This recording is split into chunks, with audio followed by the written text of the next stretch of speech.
So what I'm giving here is a survey course on the models that are available in Fluent and kind of a real-life approach. Like a lot of you come from a very academic or experimentalist background.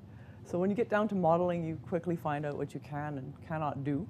And it's a good idea always to start simple. So what I'm going to do is first introduce, this will seem fairly basic, but combustion modeling as a whole. And then I'll get into the types of chemistry that are existing. And really, from a modeling perspective, what you're usually asking yourself is, are the reactions fast or are they slow? And that will dictate what the approach is to the chemistry and the combustion, which is what we're really looking at. So one source term in a reaction set. So detailed chemistry modeling is the very last topic, and that's the highly detailed. When you can't possibly model the intermediates or CO, you need to get to a much more theoretical stage, but you can learn a lot with very simple models. And then if I have time, which I don't know how it's going to work out, I will touch on LES and what you do when you want to capture turbulent effects, which is kind of the finishing touch on combustion modeling. And then this down is a little bit of an advertisement of the tutorial, because I wasn't sure what the turnout would be like. I'm happy to see that everybody got up in the morning and came. So there is I thought maybe the tutorial would need a little bit of advertising, so it's in the other room. We limited it to 15 people, and it's full. Okay, good. So I think my page down doesn't seem to be functioning. How do I turn the, oh, I think I've got it now. All right, it's all right. So combustion, one of the most important aspects of human life, just a little step back on where it all came from. For a while, fire was kind of a big deal. It happened by accident. People didn't really even know how. So it's been around for a long time, and now we have a better understanding by far of why. Because people used to carry this around, and it didn't go out because we didn't know how it would get lit again. So just a background and just perspective on where we came from. Modern applications, we have much better control of it now. So now we use it in all of these applications. And I think the focus here is gas turbine engines. So that's definitely in there. But many, many applications in case you want to see a survey. So the CFD modeling perspective is that a lot of the devices are very complex geometry, complex boundary conditions, very complicated physics. It's easy to get lost in it all and turn on every single model that you have. So you really have to kind of break it apart into manageable steps. CFD modeling is used to gain insight. So really this big machine or whatever it is sitting there, and we need to know what's going on inside. We can instrument it to some degree, but really the CFD gives you the best possible picture if you know you've tuned your models correctly. So experimentation is always in the background, but experimentation is limited in what it can access inside your combustor. So once you have a model that you trust, you really can see everything if it's working properly. And this better insight helps you to further reduce experiment expenses. And just to give you an idea, I mean, experiment expenses are like you take an armored vehicle and you blow it up. So it's really expensive to keep doing that. So the hope is that you eventually wean yourself off of having to do this every month, and maybe you do one a year and you tune your models. So eventually you come out with better designs. That's the goal of all of the modeling that you're looking at.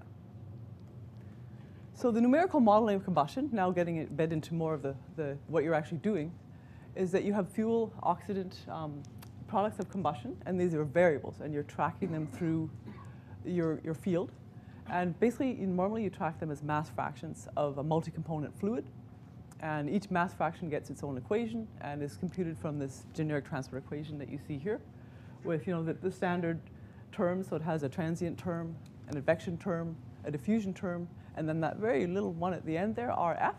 That's what we're interested in. That's our source term. So that is the combustion model. That is what we're doing when we're modeling combustion, is we're deciding what form is that source term going to have.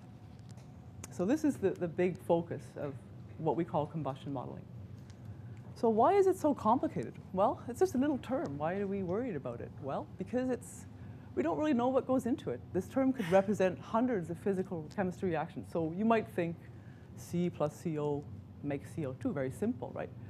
Behind the scenes, nothing like that happens. There are a lot of little radical species that get involved. It's a multi-layered process. So when you're starting to look at diesel combustion, now you've got a fuel that you don't really even have a molecular description of this fuel. It's a mixture of things.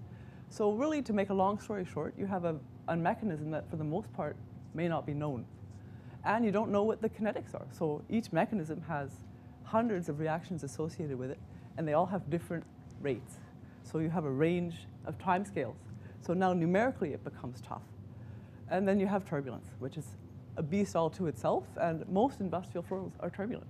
So once you've got done figuring out what you want to do with your chemistry, you have to figure out, is turbulence involved, and to what degree, and you have to couple these two together.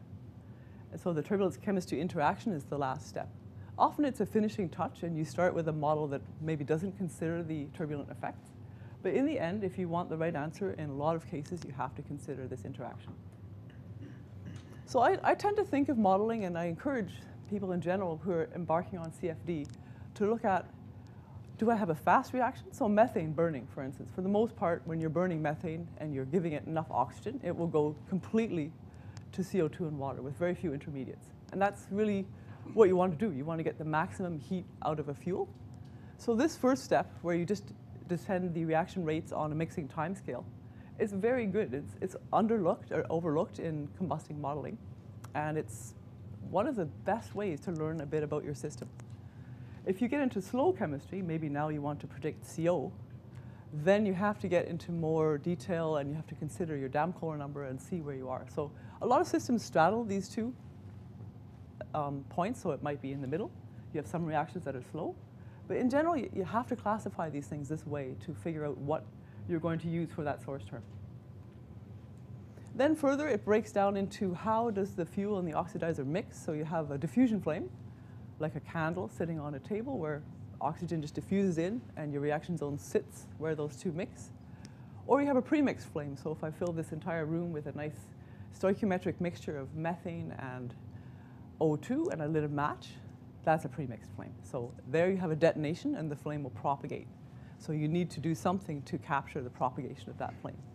So you no longer have a reaction front that just sits quietly, it's moving. And it's moving on its own rate under its own set of influences. So this is how I sort of think of it. So it might be like a decision tree when you start your modeling. Do I have a fast chemical system? Are most of my reactions fast, instantaneous? Or will I have to eventually look at intermediates? And that's where it forks into the two types of modeling. So for the most part, you're lucky, you're in the fast zone, because most useful fuels will burn completely and quickly. You don't really want a fuel hanging around and leaving a lot of intermediates and pollutants behind. So for the most part, once you have tuned your combustor, you can model it with a fast chemistry approach. The only exception would be when you start looking at NOx intermediates are the most common ones. So an organization like Pratt & Whitney is obsessed with NOx, just as any other company is, because it's regulated. So you have to start looking at that. And fortunately for NOx, that's a post-process. It doesn't really get mingled up with your chemistry, so you can post-process that. But there are some systems, like systems generating a lot of CO, where you have to take the slow chemistry approach.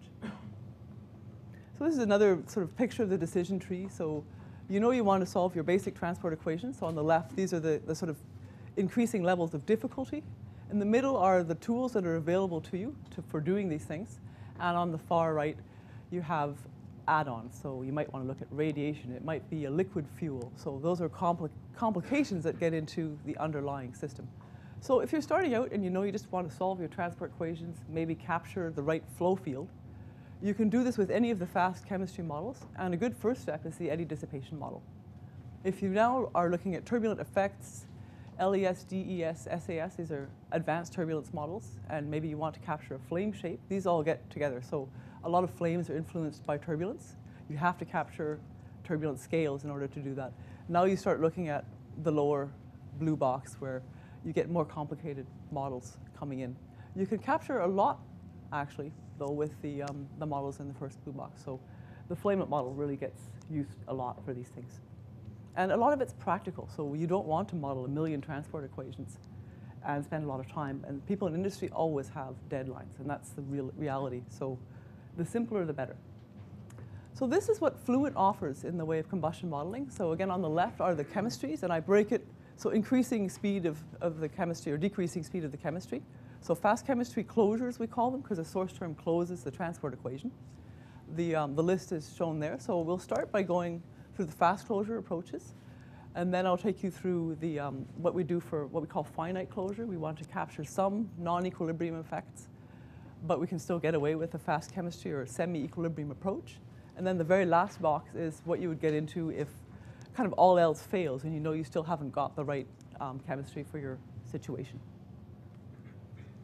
So example of fast chemistry models, we've sort of seen this before, but again, most of the devices you might be looking at and that I encounter in industry is approached with fast chemistry. There's usually not much time to do anything else. And then some things go on to further study and they become a slow chemistry model. So there's some situations though, however, where you can't avoid it. You have to take this approach.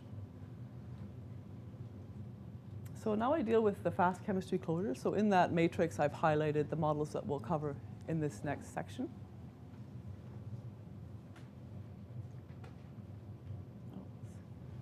So basically what you do in these approaches is you decouple the chemistry from the flow. So you say, I have flow and I have chemistry, but the chemistry is so fast that we can assume that it is mixed, that when it mixes, it basically burns. So the mixture rates will dictate how fast things are burning. So the advantages, and so the examples of this would be an equilibrium chemistry PDF, which is a table that you generate that it tabulates your chemistry, and it's a lookup table that's encountered by the solver as it runs. And then a sort of complexity of that would be a chemistry-based PDF, where you have an actual chemical mechanism underpinning all of this. And then the very first one, the mixed is burned approach. So these are the sort of fast models, and you can use them in order. You can use an eddy dissipation solution to kick off a flamelet solution. The advantages in this are that you're stable. So you're basically taking that chemistry source term and dealing with it separately or ignoring it. And so numerics don't get tied up with your chemistry. So accurate tracking of intermediate species, you can still get that from a flamelet model. So it's a very useful approach. And you get a lot of these chemistry tables are incorporating the effect of turbulence. So you kind of deal with it all in one go. And this is a very simple, fast-running model. Very few transport equations. Pretty much everybody uses it. So Pratt & Whitney, Solar Turbine, all of the gas turbine engine people, that's most of what they do. So the further, and a lot of them are just getting into LES, because it's just not practical to take a huge mesh and spend months and months running it. So you still have to design a gas turbine engine. These approaches, if used correctly, are what most people in industry still use, because there's really no time to do the elaborate modeling. If there's a problem with the model and they know it, in the background, they'll be looking at one of these larger cases over time. But in general, the combustion departments have to turn their designs around in ideally 5 weeks. So there isn't time to do elaborate studies. So the approach in the applicable models, what you do is you decouple the chemistry from the flow, mix is burned, and the advantages are stability. Disadvantages in general, all of these models require input from turbulence. So if your flow is laminar, you can't use these things. But most combusting and industrial flows are turbulent. So you won't really get that limitation in gas turbine engines. So the eddy dissipation model is the first. A lot of people jump right over this one. It's a simple model. Why bother with it? Because it's kind of Mickey Mouse, right? But you know what? You can learn a lot from this model. Like in gaseous combusting flows where you have methane, you can get a perfect prediction with this model. So a good assumption, it mixes as soon as it burns. Yeah, most of the useful fuels are fast burning. You don't want something that's going to burn and leave a lot of goo in your combustor and coat the walls. You don't want that. So usually methane for gas turbine engines.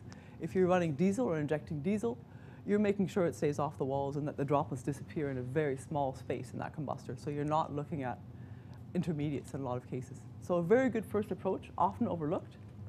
And this has been around for a long time. So it's well practiced. It's not a brand new model. You're not the guinea pig. If you're using this, it's been around forever.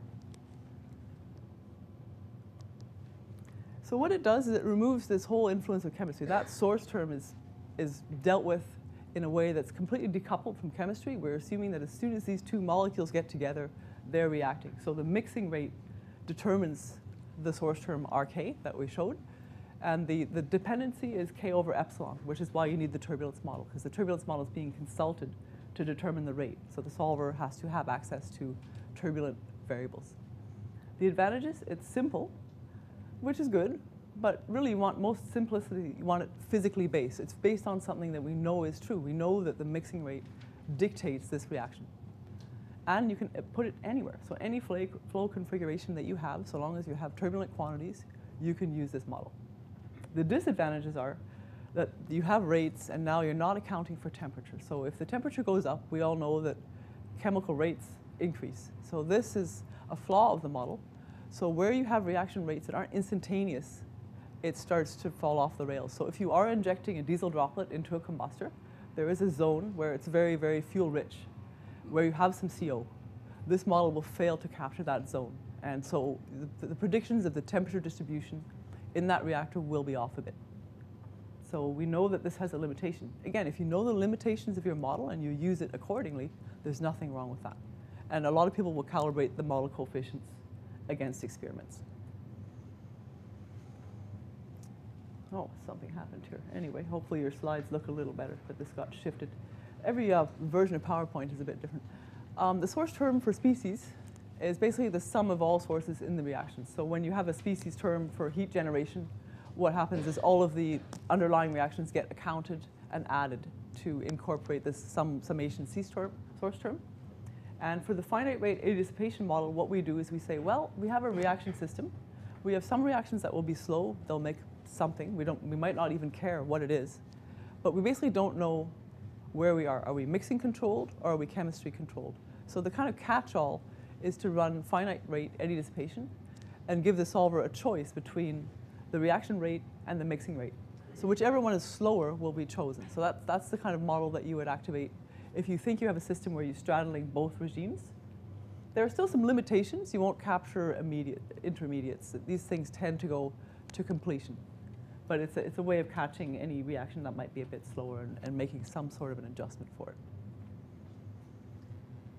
Now we go on to what I find to be a much more useful approach, and it's really the future. I mean, this is what we want to do. We don't want to solve 100 transport equations and be there for the year. What we want to do is come up with a way of capturing all of the chemistry, and if possible, decoupling it from the source term, decoupling the source term from the numerics. So what you do here is you have a series of assumptions to make an equation which encapsulates all of your chemistry. So these Burke and Schumann in 1928, and Bilge, I think he's in Australia. He's a more recent researcher. He's gone further with this approach since. Basically what they've thought of is, why don't we come up with an equation that captures all of the physics, gets rid of the source term, and that way we can take two transport equations and model hundreds of reactions. So that's what this mixture fraction approach is. And what we do then is we tabulate the chemistry. We solve it ahead of time, and we use this mixture fraction to look up in the table where we are, what species products we have once all those reactions have gone to completion. It is still an equilibrium approach behind the scenes, so these reactions have to be fast for this to be accurate. But now we can model hundreds of reactions with two transport equations. So this assumption is for distinct streams of fuel and oxidizer, but you can use this approach across mixed, pre-mixed, and partially pre-mixed. So it's valid for all approaches. The underlying assumptions are that you can define a fuel and an oxidizer, and that the Lewis number is 1. So it has to be 1 in order to transform the species equations into this mixture fraction equation. So with these assumptions, you can go through and you can do a transformation on the equations and make, I don't know if I have this in order, but basically these are the equations we're dealing with, and we transform them to make a mixture fraction equation. And this mixture fraction, before we go further, we should probably define what we're talking about. So a mixture fraction is a way of measuring how much fuel and oxidizer are present at a given location.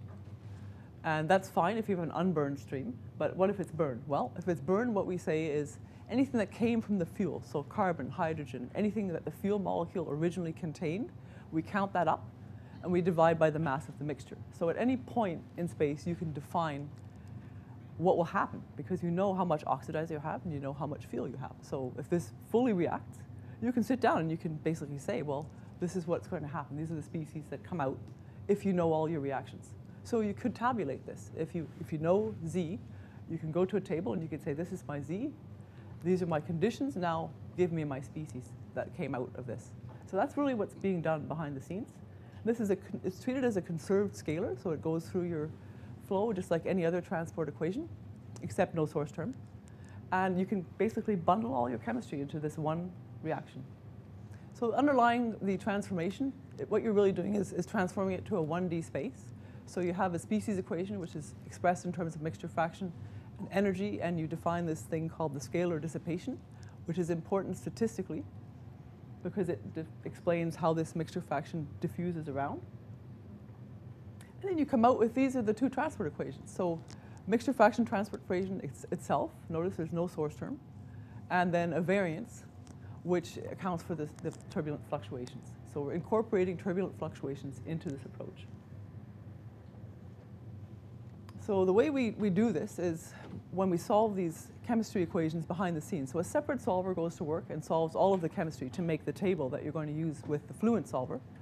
And incorporated into these tabular calculations is the assumption that at any point in time, one of your species is undergoing a distribution. So if you watch that point in time, the species concentrations will fluctuate.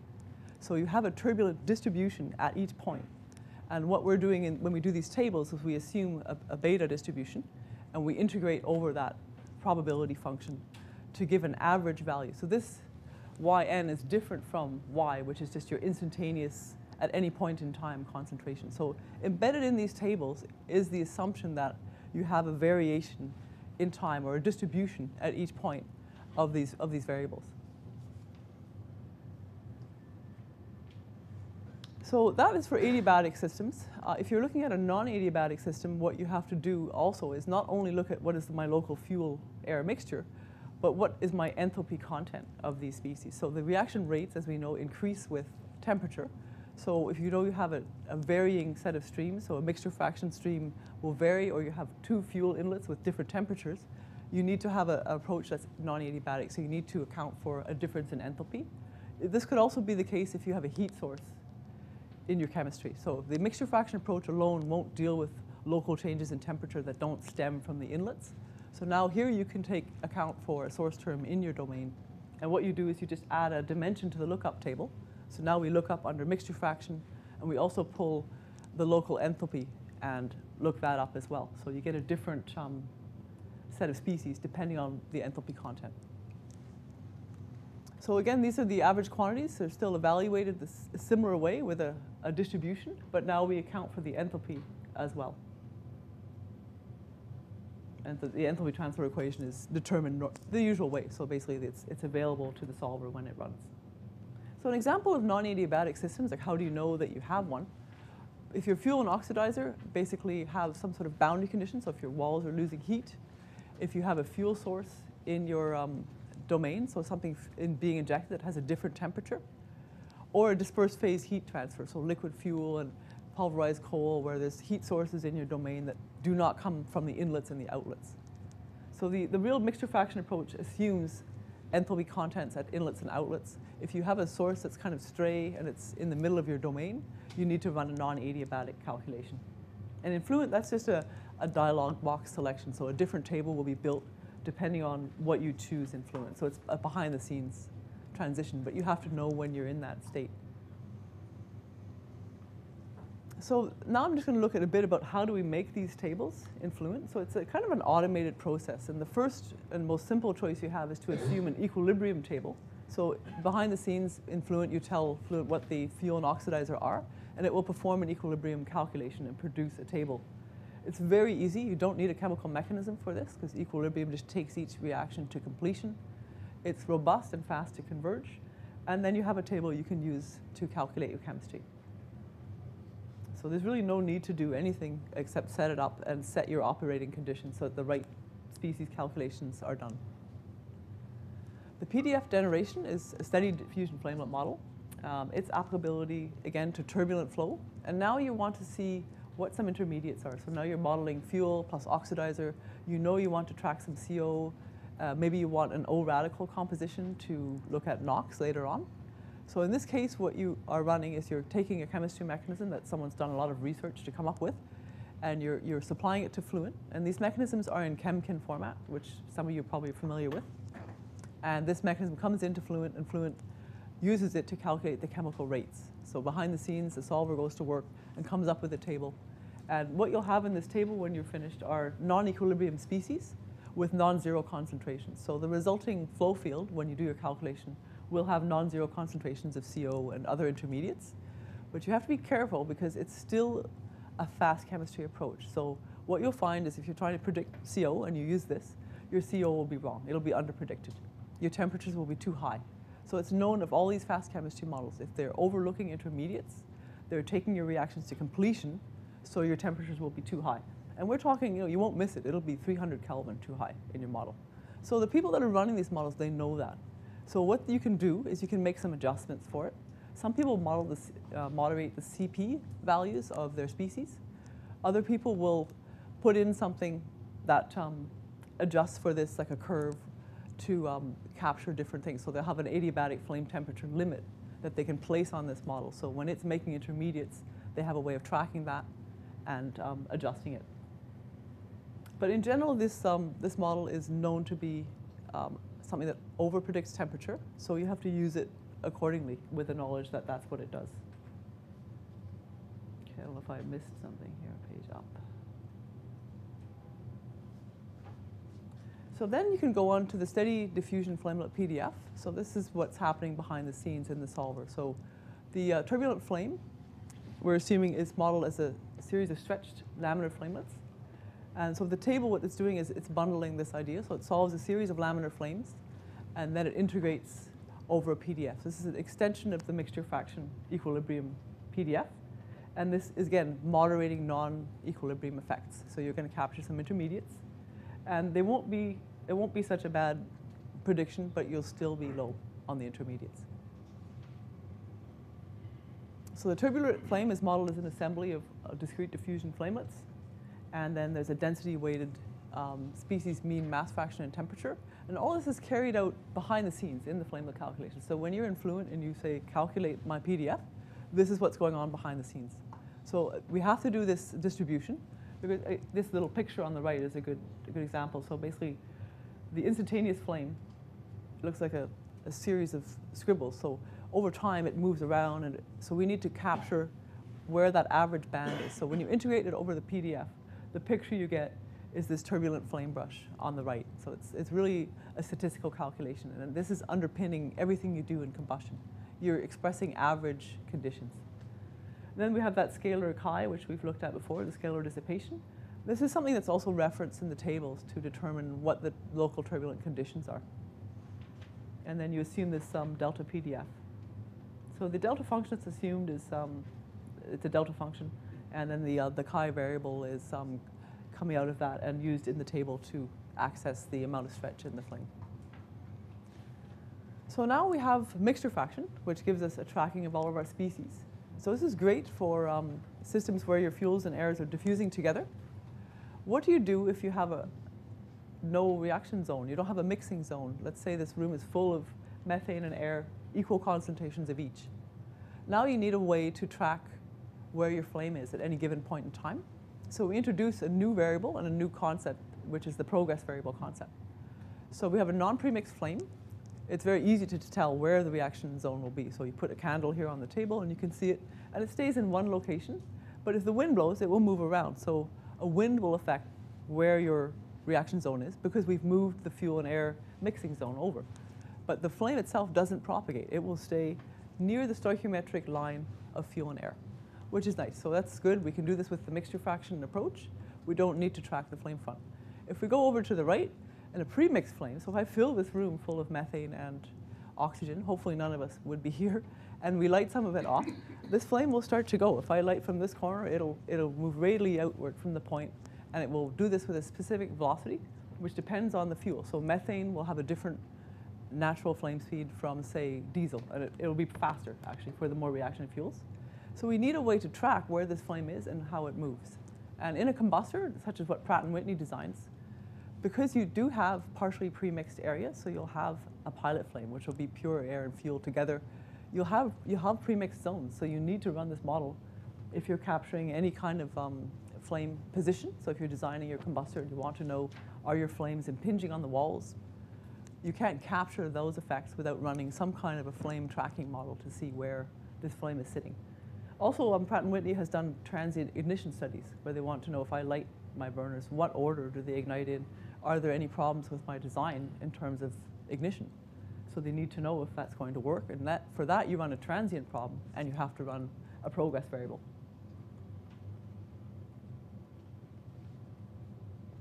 Put all these little things on here. So a description of a premixed flame. So there's kind of a spectrum, but basically what you have in a premixed flame is, in this room, if I lit off from this corner, behind my propagating front, I would have burned products. Then I'd have a very thin line where things are being consumed. Then ahead of that, I'd have the cold, unreacted mixture. So it's a very sharp line of distinction between burned and unburned, and we need to find out where that line sits. So back to what we were looking at now in Fluent. So really think of this model as a kind of a modification to the mixture fraction approach. So a mixture fraction approach will do a certain amount, but if we have a pre-mixed situation, we need to capture this extra thing. So you're running the same equations. You're running the mixture fraction approach. Now you're adding this progress variable to determine where your burnt and unburnt fronts are sitting. So as the turbulence increases, what happens to the flame is it starts to get wrinkly. It starts to get So turbulence starts to affect the flame, and a certain amount of this wrinkling is good because it increases the surface area that's available for reaction. So the turbulent rate of propagation of this flame will increase. If I go further and I really increase the turbulence, what can happen is things can start to extinguish. So I need to be able to pick in a table my turbulent state as well as the mixture fraction state to figure out how fast this flame is moving. So there's a certain dependency kind of embedding itself. Like the flame will move depending on the local turbulent conditions, the nature of the fuel itself, and also the degree of fuel in the reactor that's present. So this will actually modify all of the other equations. So the flame propagates normal to itself at a characteristic laminar speed, but the turbulent flame speed is a conglomeration of all of the local effects. If the turbulence is too high, the flame can get disrupted and you can get local quenching. So you can see this wrinkle. Eventually that would break and you would have a disruption in the flame and the flame would locally extinguish. This is why this model can predict where the flame actually sits. So if you have a Bunsen burner and you start increasing the velocity of air, what happens? Eventually, poof, it just blows out. And the reason is because that fuel can no longer eat its way back to the inlet of that burner fast enough. My flow velocity on my burner has now exceeded the flame speed of the fuel, the turbulent flame speed. So it goes off. And you can't capture that blowout without having an equation like this. So the progress variable concept, we call it the C equation. There's a number of different names that come across in industry. The real approach is to attract the flame front, and it's a transported variable like any other. And this is what it looks like without any modeling. So there it is, but we have to do some things to actually be able to model this. So we need the mean value. So what we do is we put it into a RANS modeled form, and we have this SC that comes out, and that's the one we need to do. We need to provide a source term, and the source term, of course, is this mystery velocity, the turbulent velocity. We have to find out what that is and put it into the equation so that this transport equation can move.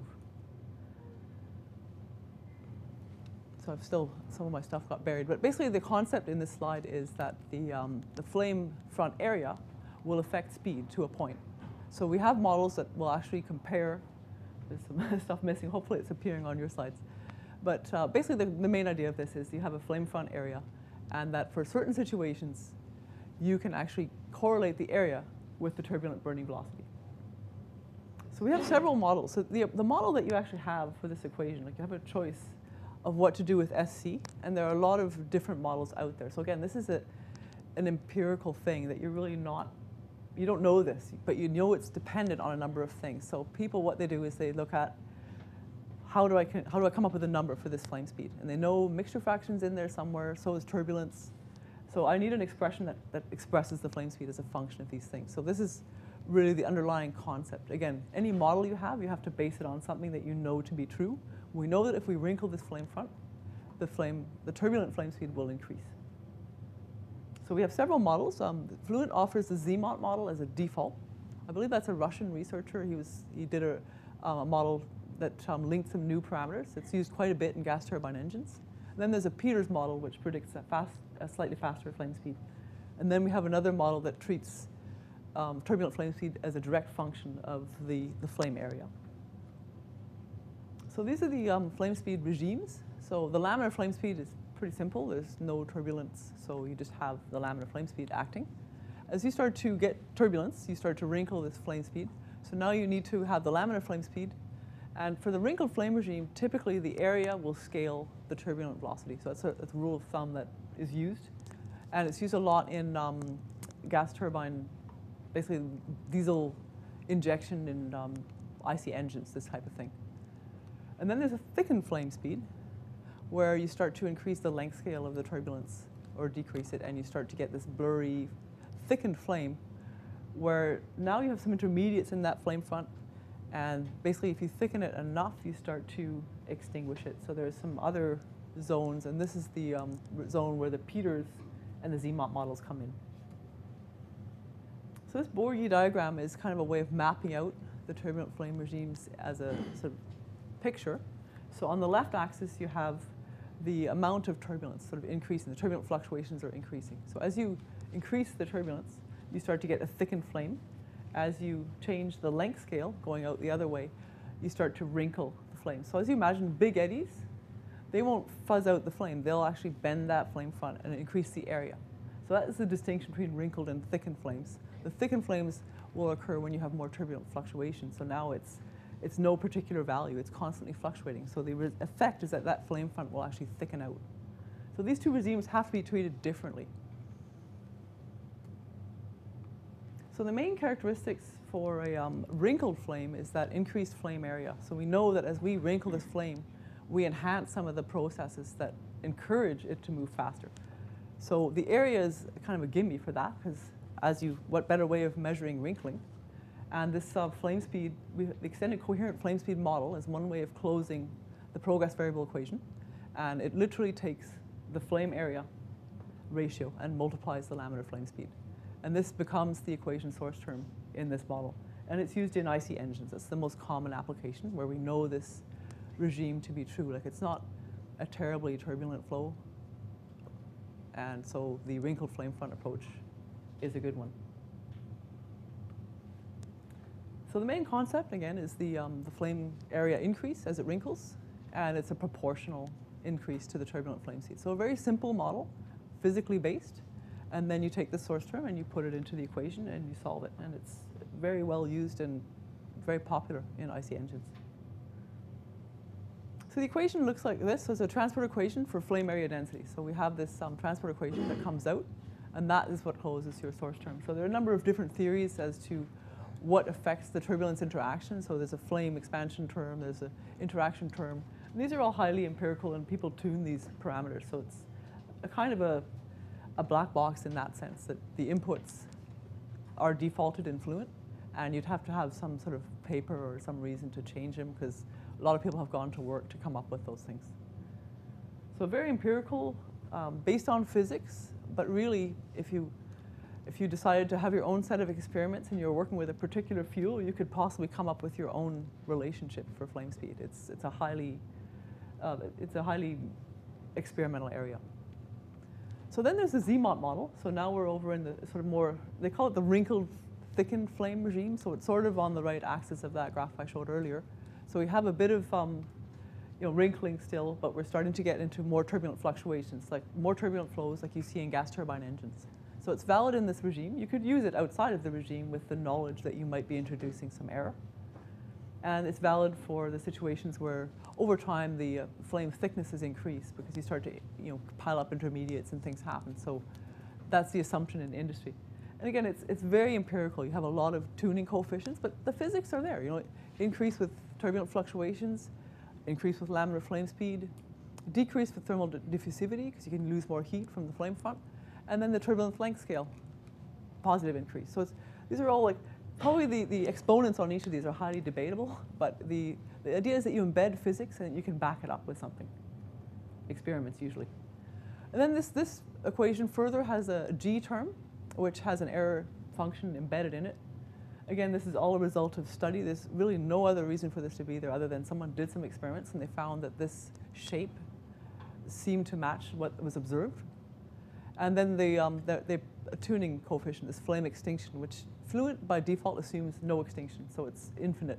If you start to put some limits on this, you'll quickly notice some areas where your flame will extinguish. Actually, we were comparing some results between two of our codes, and we could not figure out why it didn't match. And the reason was that Fluent assumed no extinction, and our other code had extinction embedded in it. It took us a while to find it, but that's what happens with modeling. You forget what you've got going on behind the scenes. And then there's a Peters model. So the only thing to remember about this model, normally you get faster flame speeds. So if you have an underpredicted flame speed, meaning maybe your flame is sitting a bit too far back in the combustor, or too far forward, you could probably adjust it easily just by changing models. And again, it's just a different concept, different ideas about the correlation. Again, you can see some dependencies, the flame brush thickness, the turbulent length scale, all of the basic dependencies are still there, like things that we know about how a flame will go faster or slower. But again, very different forms of correlation and basically the different ideas.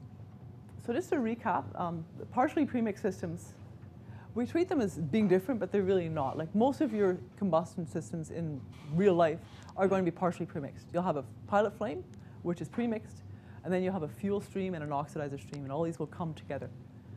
So this is, you consider this to be the most general case of a combustion system that you'll encounter. All of the approaches that we talked about are applicable here as well. So basically a premixed jet discharging, coming into a quiet air stream, lean premixed combustors, and pilot flames. So here again, because you have premixed, you have some fully premixed areas, you need to have a mixture fraction equation and a progress variable equation. So there's really no difference if you're running a progress variable equation, a mixture fraction, and a turbulent flow. What Fluent does is it comes through. First you compute the table. You do this once at the front, so now you have this table that gets consulted during every calculation. And what you need are the lookup parameters for that table. So you go through, you solve transport equations for turbulence, enthalpy, mixture fraction variance, progress variable, and progress variable variance.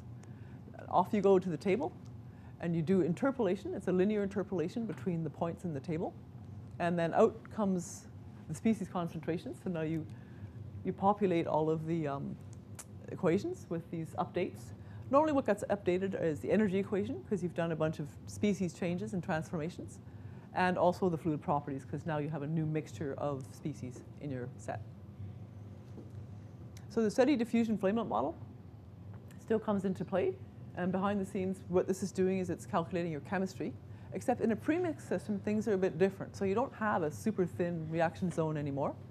What you have is a zone where there are intermediates, because you're not fully mixed anymore. So it isn't super fine. So what you can do is, in your table, you incorporate a cold, unreacted solution, which is always present, and you have your reacted states, and you introduce a different idea in the progress variable. It's no longer 0 or 1. It's now from 0 to 1, and there's a spectrum. And it's a very easy, it's really a weighting function between the probability of being burnt and the probability of being unburnt. So at any point in that zone, if you track this over time, you'll see that it'll go from burnt to unburnt to burnt to it'll move back and forth. So what you do is you come up with this probability, and once the calculation is done, you have probability, and you go into the table with that value for progress variable, which might be 0.6. And so that's 0.6 burnt and 0.4 unburnt, and you do a blending between the burnt and the unburnt solutions in the table. And turbulence, again, is accounted for because you've assumed the PDF shape, and it's really a straightforward lookup process and numerically very stable, except the difference here being that you have this unburnt, the probability of being not 0 or 1. So the properties of this model are really the same as what we showed before. The only difference now are that we blend between the two states. The unburnt properties need to get calculated, and they're a function of mixture fraction. So Fluent embeds some correlations for those. The turbulence fluctuations on the unburnt properties are ignored. This is a fairly good approximation, since a lot of these functions will be nearly linear. And then the automatic calculation of the laminar flame speed. So if you turn this on in Fluent, Fluent has some data available to it for laminar flame speeds. And if you're using a fuel that's not in its list, it will come up with a message saying, I've assumed methane for this. So then it becomes up to you to adjust that for the fuel that you might have. Now, I challenge most people to go to any literature and find information on turbulent flame speeds for fuels that aren't standard. So you might have quite difficulty if you're running diesel to come up with a correlation. Like you'd have to probably run some experiments, and that's where experiments come in to fulfill that term. So again, this model that we just looked at is, you can run this exact model. A partially premixed model in Fluent can be applied to a premixed system and an unpremixed system. I should say something else, but still, so a wide spectrum. So if you have both states, which is the most common thing, you'll probably be running the partially premixed model in Fluent. Then the last, I don't know how we're doing for time, I think not too bad. Finite chemistry closures.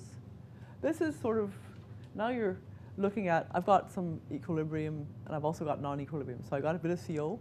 So this new model in Fluent, this flamelet-generated manifold, this is a different way of doing the calculation we just talked about, and it incorporates now some non-equilibrium effects.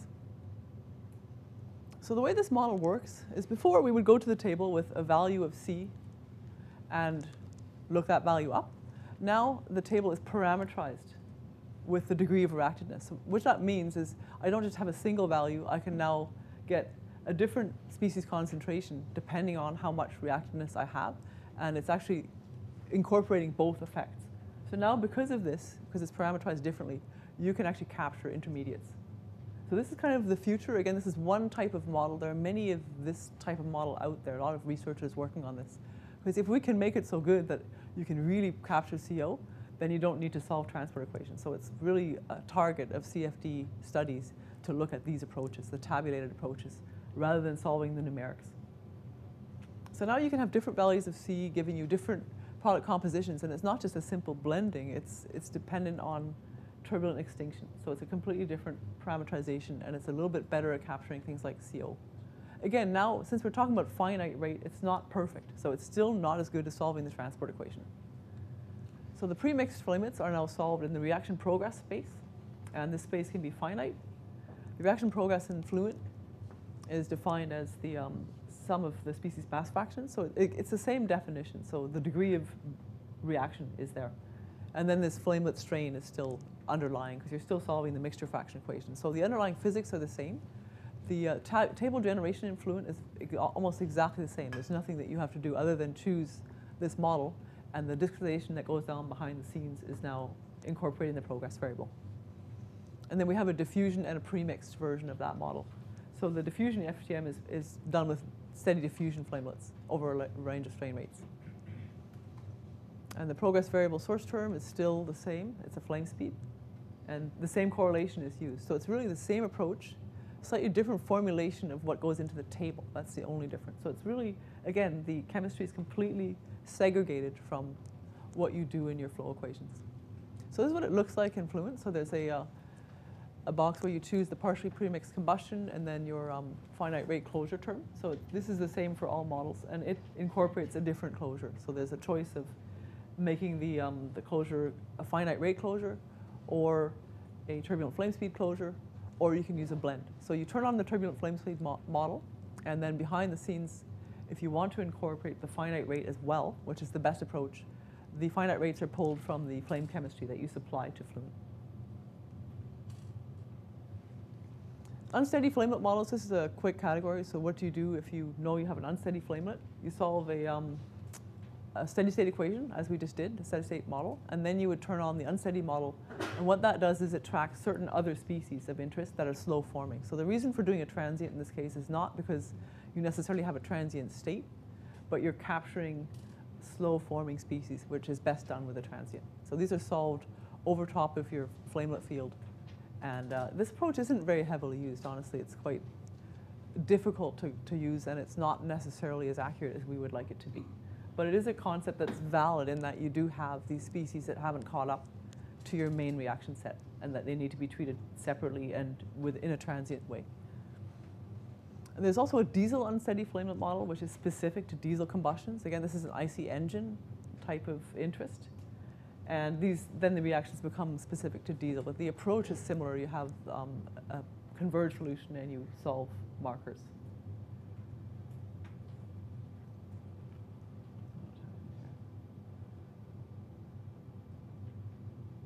Seems to have gone back to the beginning. I'm not sure what happened here. Okay. Yeah, so now we look at the last reaction set, which is the finite rate. This is the highly theoretical modeling that some people do because they honestly cannot capture the intermediates that they're dealing with. So again, the chemistry challenges are there, and that's what we're really hung up on now, is that we have a reaction set with hundreds of reactions. We know that a lot of them are slow, so the systems will be numerically stiff. We've given up. We can't do it with the mixture fraction. We can't do it with a simple approach. So the only things remaining now are to look at the reaction mechanism, and you might be facing 4,000 reactions.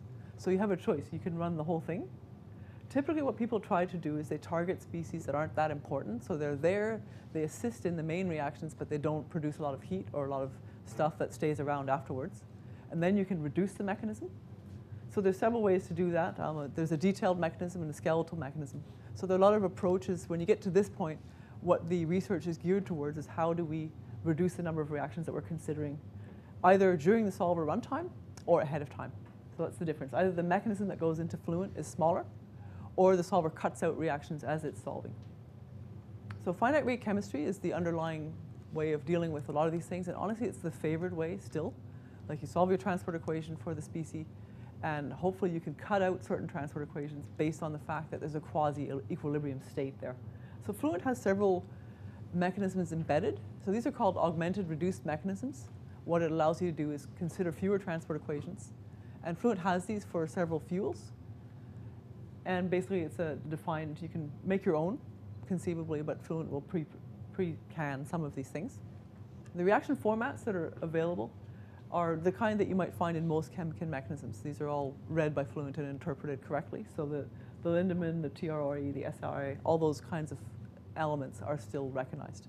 So you read in your mechanism, and Fluent will incorporate it. Molecular transport is critical in subsonic laminar flames, and the kinetic theory properties are recommended for these states. So the Leonard-Jones parameters, if you have access to a database from Kenkin for your species, that's where you can get them. Otherwise, you're left to looking them up. So it's a different approach. It's much more molecular, because now the molecular interactions are what's important.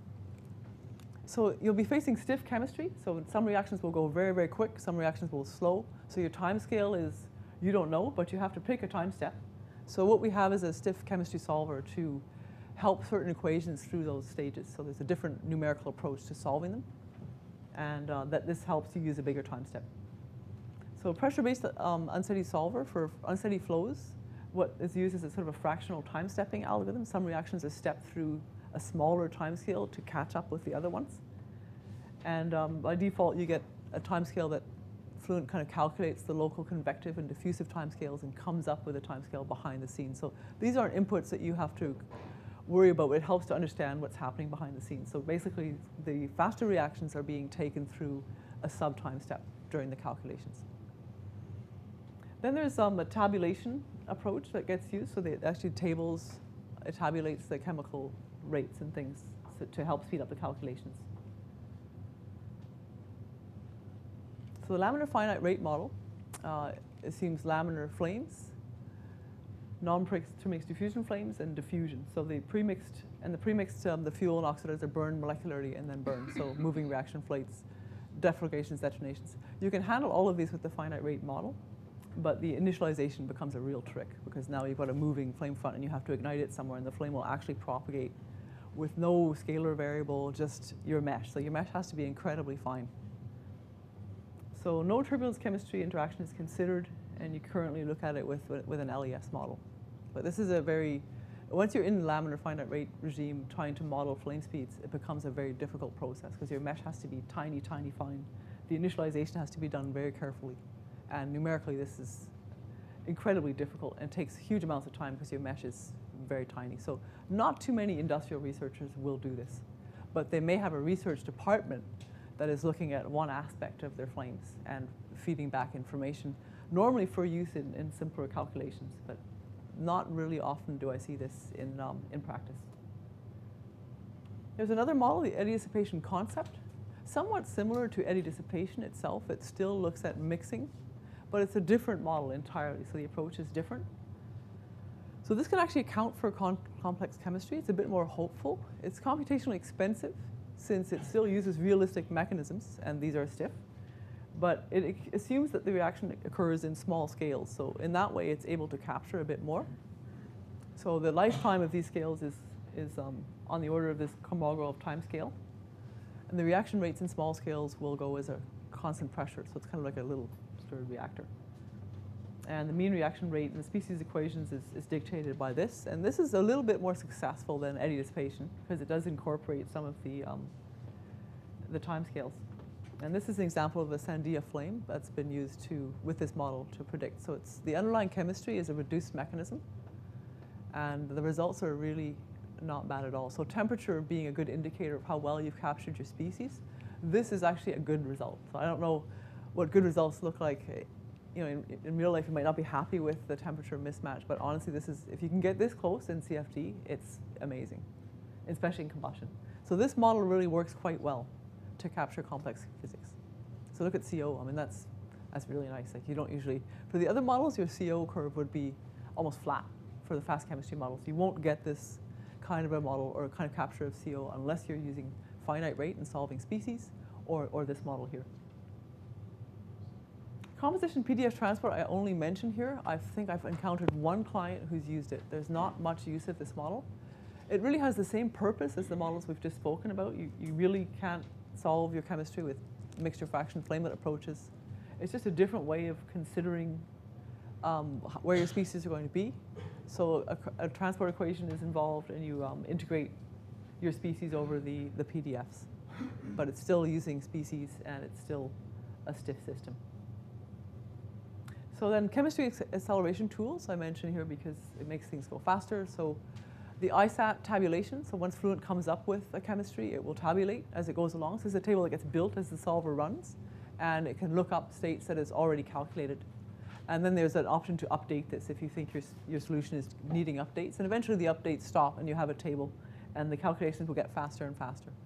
So this is, you know, tens of hundreds of milliseconds of CPU time.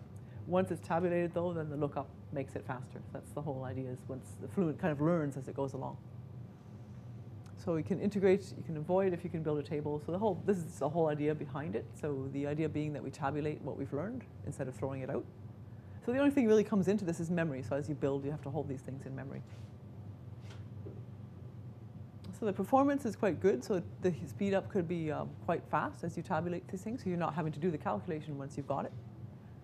And in general, it's used quite a bit in industry, the tabulation part anyway.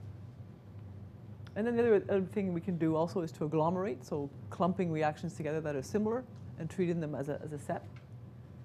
And so there's fewer calls to the solver, and these are all just techniques that can get used behind the scenes. And then dimension reduction, reducing the size of your mechanism, as I discussed earlier. This can be done up front if you can see what reaction rates are, or it can be done as the solver is running. So it actually calculates the reaction rates as it goes and says, oh, this reaction isn't doing much. Let's take it out of the set. So it basically shrinks your reaction set as you go along. This is the dynamic version. So there's the static, which is ahead of time, and dynamic. So either way. It's probably better to do it dynamically because your reaction might not be slow over all of the strain rates. So solution strategies for detailed chemistry. Basically, the initial conditions are now really critical because you don't have any way of holding the reaction back. So as soon as your molecules come together, they will react. So you need a careful initialization and a good initial guess. Typically what you can do, though, is you can run a simple model and get a nice solution field pretty close, maybe a little bit high in temperature, and use this to start off your cases. So that's usually the best approach. You may need some artificial controls to control the startup transients. So as the solver kicks off, it may produce some unrealistic temperatures, and now because reaction rates are dependent on temperature, you will have a feedback loop that develops. And so you may need to clip temperature and things to get things settled, and then remove the clipping to have your solution progress. This is a brief. I think we're almost out of time, so I don't know if I could mention LES. It's really just a quick thing. Basically, if you're modeling LES, you need to do some special things to capture. LES filters out small turbulent scales. So what you don't have anymore is that information. And there are various ways of treating the flame to put that back in. So the thickened flame model and the G equation models are now used to communicate with the LES equations to capture flames. But I think I should wrap up here because we're out of time. And thank you all for listening. And I guess questions, if anybody's going on to the tutorial session, we can discuss things there or afterward. Great. Thanks.